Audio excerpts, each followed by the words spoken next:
5월 9일 온라인 오후 예배를 다 같이 시작하겠습니다. 사도신경으로 우리의 신앙을 고백합니다. 전능하사 천지를 만드신 하나님 아버지를 내가 믿사오며 그 외아들 우리 주 예수 그리스도를 믿사오니 이는 성령으로 잉태하사 동정녀 마리아에게 나시고 본디오 빌라도에게 고난을 받으사 십자가에 못 박혀 죽으시고 장사한 지 사흘 만에 죽은 자 가운데에서 다시 살아나시며 하늘에 오르사 전능하신 하나님 우편에 앉아 계시다가 저리로서 산자와 죽은 자를 심판하러 오시리라. 성령을 믿사오며 거룩한 공예와 성도가 서로 교통하는 것과 죄를 사하여 주시는 것과 몸이 다시 사는 것과 영원히 사는 것을 믿사옵나이다. 아멘. 찬송가 579장입니다.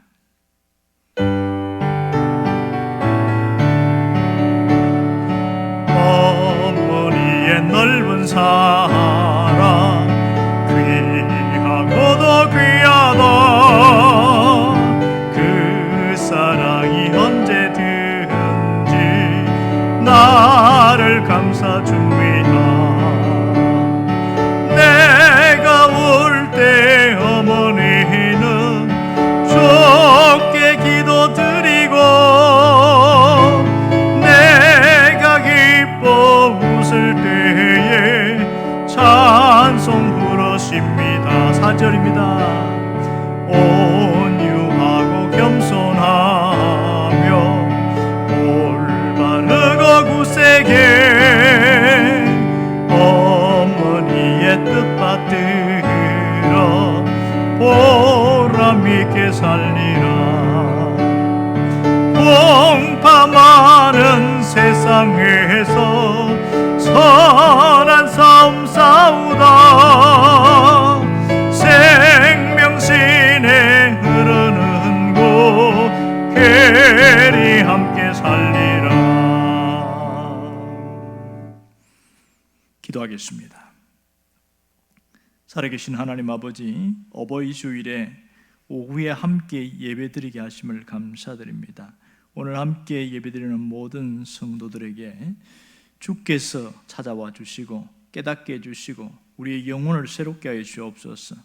우리가 가정의 달에 어떻게 살아가야 될지 자신을 돌아보며 자신의 삶을 다시 한번 재평가하고 다시 나아갈 수 있는 길을 정리하며 가게 하여 주옵소서. 말씀으로 우리를 새롭게 하시기를 간절히 원하오며 예수님의 이름으로 기도합니다. 아멘. 하나님의 말씀은 구약성경 창세기 22장 7절에서 14절까지의 말씀입니다. 다 같이 읽겠습니다. 이삭이 그 아버지 아브라함에게 말하여 이르되 내 아버지여 하니 그가 이르되 내 아들아 내가 여기 있노라. 이삭이 이르되 불과 나무는 있거니와 번제할 어린 양은 어디 있나이까. 아브라함이 이르되 내 아들아 번제할 어린 양은 하나님이 자기를 위하여 친히 준비하시리라 하고 두 사람이 함께 나아가서 하나님이 그에게 일러주신 곳에 이른지라. 이에 아브라함이 그곳에 제단을 쌓고 나무를 벌려놓고 그의 아들 이삭을 결박하여 제단 나무 위에 놓고 손을 내밀어 칼을 잡고 그 아들을 잡으려 하니 여호와의 사자가 하늘에서부터 그를 불러 이르시되 아브라함아 아브라함아 하는지라. 아브라함이 이르되 내가 여기 있나이다 하매 사자가 이르시되 그 아이에게 내 손을 떼지 말라. 그에게 아무 일도 하지 말라. 내가 내 아들 내 독자까지도 내게 아끼지 아니하였으니 내가 이제야 내가 하나님을 경외하는 줄을 아노라. 아브라함이 눈을 들어 살펴본즉 한 순양이 뒤에 있는데 뿔이 수풀에 걸려 있는지라. 아브라함이 가서 그 순양을 가져다가 아들을 대신하여 번제로 드렸더라. 아브라함이 그 땅 이름을 여호와 이레라 하였으므로 오늘날까지 사람들이 이르기를 여호와의 산에서 준비되리라 하더라. 아멘. 오늘 본문은 교회를 다닌 사람들은 너무나 잘 알고 있습니다. 주일학교 때부터 다닌 분들은 그때부터 아브라함 이야기를 들어서 잘 알고 있습니다. 그리고 이 이야기는 아주 유명한 이야기라서 너무나 잘 알고 있습니다. 많은 분들이 하나님의 관점에서 이것을 설교하기도 하고 또 아브라함의 관점에서 이 설교를 하기도 합니다. 그래서 우리가 친숙한 본문인데 오늘은 이삭의 관점에서 이 본문을 함께 보려고 합니다. 자, 이삭의 관점에서 모든 것을 보면 새롭게 보입니다. 모든 배경은 이렇게 되어집니다. 하나님이 어느 날 아브라함을 불러서 제사를 드리라 이런 얘기를 합니다. 하나님이 지정한 장소까지 함께 가서 제사를 드리게 되어지는데 아브라함이 아들 이삭과 종 2명과 나귀를 데리고 가서 멀리 가게 되어집니다. 번제를 드릴 곳은 모리아 산이었습니다. 지금 아브라함이 살고 있는 곳은 부엘세바에 있는데 거기서 모리아 산까지는 상당히 멉니다. 거리가 70km 정도 됩니다. 이들이 3일 길을 갔다고 하는 걸 보면 무려 상당히 먼 거리라는 것을 우리가 충분히 짐작할 수가 있습니다. 자, 그러면 번제는 처음 드리는 것인가? 그건 아니지요. 종종 아브라함이 하나님께 제사를 드리는 일을 했고 종들이 함께 갔습니다. 필요한 모든 땔감과 그 번제에 드릴 수 있는 제물들을 갖고 이렇게 갔습니다. 그런데 오늘 갈 때는 특이한 겁니다. 먼저 번제에 쓸 제물이 없는 거예요. 그런가 보다 하고 그냥 갔던 거죠. 그런데 항상 챙겨가는 것은 번제에 드릴 장작과 불, 그리고 이것을 실어 나를 수 있는 나귀, 종 2명 이렇게 해서 데리고 갑니다. 드디어 모리아산까지 도착을 하게 되어지는데, 그런데 여느 때와 다른 것은 아버지의 말수가 줄어들었습니다. 얼굴빛이 그렇게 밝지가 않은 거예요. 조용히 가는데 이삭이 가다가 아무리 생각해도 궁금한 겁니다. 아버지, 번제에 쓸 제물이 어디 있습니까? 그때야 아브라함이 조용히 이야기합니다. 하나님이 준비하실 거야. 걱정하지 마. 이렇게 합니다. 드디어 모리아산 아래까지 왔을 때에 다시 종들을 거기다 세워놓고 이제 그 쓸 장작, 번제에 쓸 장작을 아들 이삭이 지고 가게 합니다. 그리고 불과 칼을 들고 올라가게 되어지는데요. 어느 중턱이 일었을까요? 제단을 쌓아놓고 그 다음에 장작을 올려놓습니다. 그런데도 여전히 제물이 없으니까 또 한 번 묻는 거죠. 아버지, 제물이 어디 있습니까? 그때서야 비로소 아브라함이 이렇게 이야기합니다. 사실은 하나님이 너를 제물로 바치라고 한다. 네가 오늘 번제의 제물이란다. 이 얘기를 하는 겁니다. 그러면 오늘 이 얘기를 들었을 때에 이삭은 어떤 심정이었을까요? 그야말로 충격의 도가니겠지요. 이 말도 안 되는 이야기입니다. 지금 이삭의 입장에서 보면 무슨 얘기입니까? 오늘 죽는 날이거든요. 오늘 자기가 죽는다고 생각하니까 얼마나 기가 막힙니까?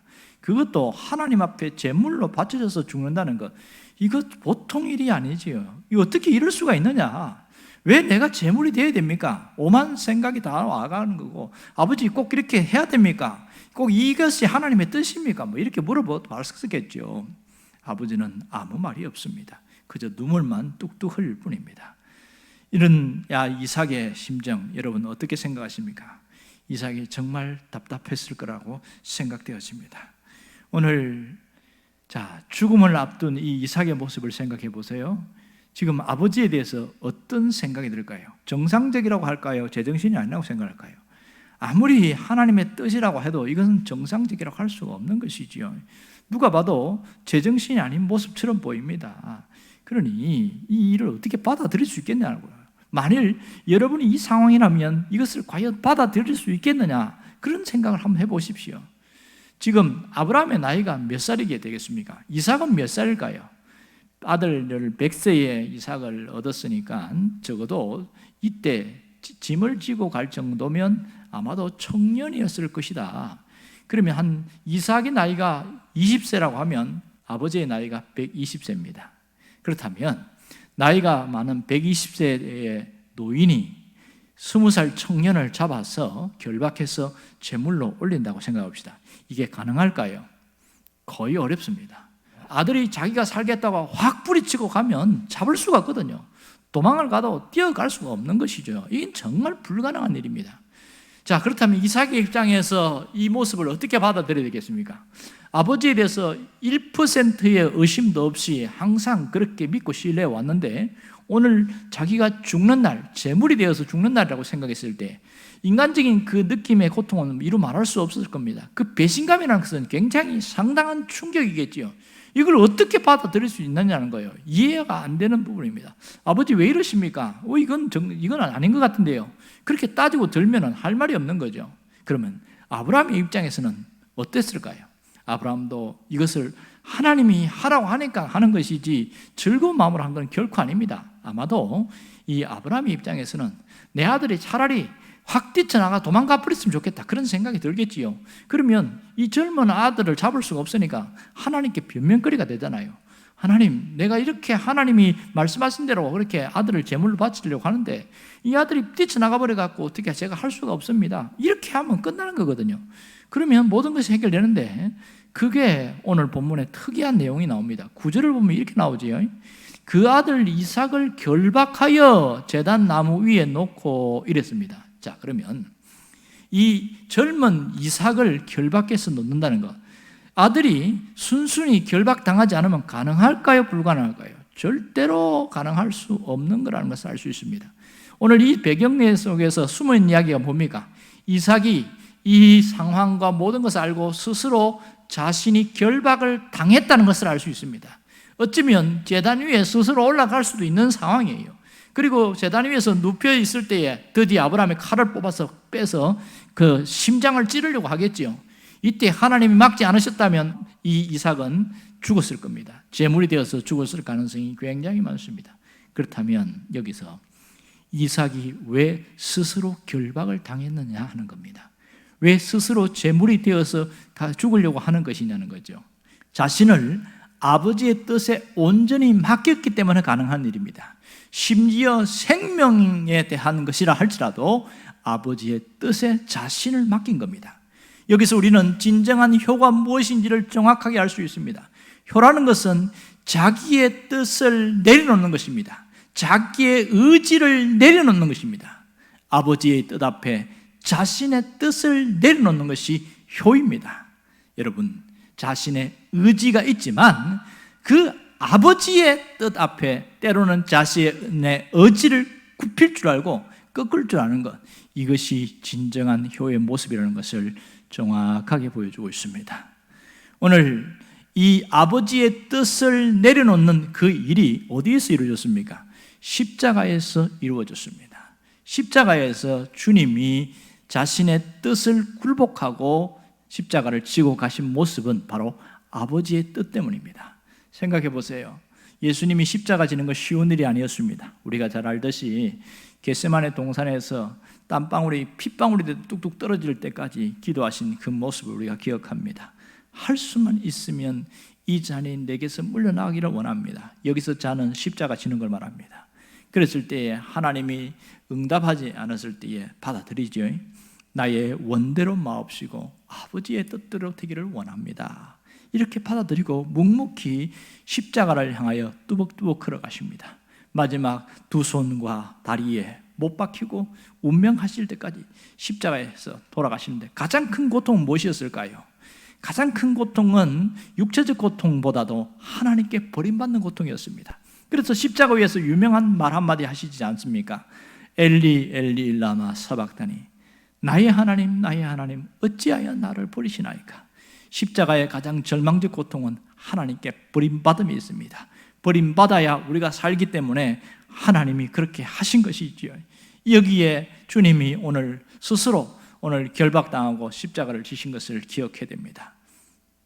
자, 오늘 주님께서 십자가를 지신 이유가 뭐라고 그랬어요? 아버지의 뜻을 이루어드리기 위해서다 그랬습니다. 여기서 아버지의 뜻이라는 것은 하나님께서 인간을 향하여 약속하신 것, 계명, 언약 이런 것으로 표현될 수 있겠지요. 그렇다면 오늘 어버이 주일을 맞이하고 있습니다. 우리는 이 어버이 주일을 통해서 우리에게 어떤 모습으로 하나님께 나아가야 되는가, 그것을 한번 깊이 생각하면 좋겠습니다. 혹시 우리에게는 이삭과 같은 이런 모습이 있는가, 아니면 예수님과 같은 이런 모습이 있는지 스스로 점검해 보아야 합니다. 우리는 저마다 자신의 뜻을 앞세울 때가 굉장히 많습니다. 신앙생활하면서 아버지의 뜻대로 그렇게 말은 하지만 실상 살아가는 모습은 자신이 원하는 뜻대로 살아갈 때가 굉장히 많습니다. 아버지의 뜻과 자신의 뜻이 정면 충돌할 때 누가 이길까요? 아버지의 뜻보다는 자신의 뜻이 더 강하게 밀어붙일 때가 많습니다. 왜 이런 일이 생길까요? 우리가 살아오면서 자신의 뜻대로 살아가는 것이 보편적이다 보니까 아버지의 뜻에 굴복하는 일은 훈련이 되어지지 않은 경우가 굉장히 많습니다. 어떤 사람은 상당히 낯설고 어색합니다. 그러다 보니 자신의 뜻대로 사는 것이 익숙해서 그렇게 살아가는 사람도 있습니다. 또 어떤 사람은 알긴 알아도 자신의 뜻을 굽히는 것을 못해서 아버지의 뜻대로 살지 못하는 사람도 있습니다. 그러나 예수님은 자신의 뜻을 굽혔습니다. 이삭도 자신의 뜻을 굽혔습니다. 오늘 우리가 주님의 뜻이라면 무엇이라도 내려놓을 수 있기를 원합니다. 주님의 뜻이라면 무엇이라도 내 자신의 뜻을 굽힐 줄 알기를 원합니다. 이게 진정한 신앙이지요. 그렇다면 오늘 우리가 어버이 주를 맞이해서 부모님의 뜻이라면 어떻게 해야 할까요? 부모님의 뜻이라면 때때로는 우리가 굽힐 줄 알아야 됩니다. 때때로는 내려놓을 줄 알아야 됩니다. 항상 그런 건 아니지만 때로는 부모님의 뜻에 내가 굽힐 줄 알아야 이것이 진정한 효도라는 사실을 알기를 원합니다. 진정한 효도는 부모님이 원하시는 뜻을 따라 받들 때에 효도가 효도답다, 이렇게 말할 수 있습니다. 여러분, 하나님께서 말씀을 통해서 우리가 효가 무엇인지를 분명히 알려주고 있습니다. 진정한 효도는 지금 나와 내 자손을 복으로 연결하는 축복의 통로가 된다는 사실을 잊지 않기를 원합니다. 나와 내 자손이 복으로 연결되는 축복의 통로가 되어집니다.